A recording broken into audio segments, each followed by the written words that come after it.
I've had a career really of looking at everything that happens from the shelf of a food shop, supermarket, right the way through to suppliers. And towards the end of my career, I sort of took had the opportunity to take that skill into the Middle East with the World Food Programme. The World Food Programme is the UN's largest humanitarian organisation, and they would be the organisation that you would see dropping food out of helicopters when there's a crisis. But they also operate in more stable environments.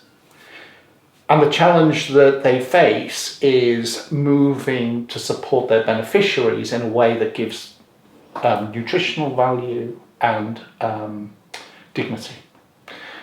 And it struck me that a similar set of issues exist within the great work that happens in the food bank sector in the UK. I'm curious about inefficiencies, and it always struck me that the food bank sector in the UK is a great sector, but possibly not efficient. When I learned about shop and drop, there are certain things that are done that are unique and add a huge amount of value to the food banks themselves, but also to the beneficiaries of the food banks.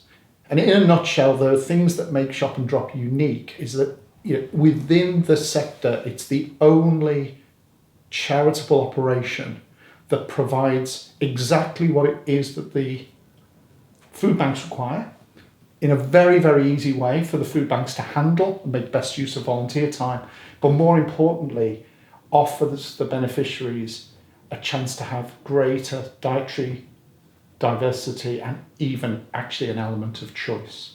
Generally, I would say that the food banks operate with a high degree of committed volunteers in very, very small, what we would call a footprint. They would be supported by multiple sources of food, everything from food that may be left at a supermarket checkout, food that isn't being used by supermarkets in their warehouses, or food that's provided by the more traditional food bank operations, people like the Felix Project. All of that food converges in a very, very small space which has to be managed and then distributed. And the management of that can be very complicated. Well-meaning people may donate out-of-life food, for instance. That all has to be sorted out. What Shop and Drop do, though, it has the ability to precisely provide the quantities and the products that are being demanded, and it's delivered straight to the food bank, so no volunteers have to go and collect. So it is a very, very efficient way of providing what the beneficiaries require. I think the best chance to sustain the UK food bank sector is to start to offer donors greater visibility of what is being provided, and also to shine a light on what happens in a food bank.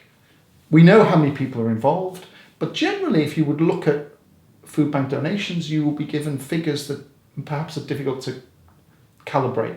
Tons of food.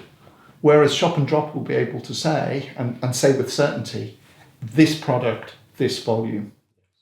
So I think being able to leverage that data being a fundamental part of any supermarket operation, is really important. Shop and Drop is the only major player that I could find that has that data. You could run an argument to say, well, why not just donate cash? Okay, but from a food bank point of view, cash needs to be audited, it needs to be spent, somebody needs to go to the shop to get it.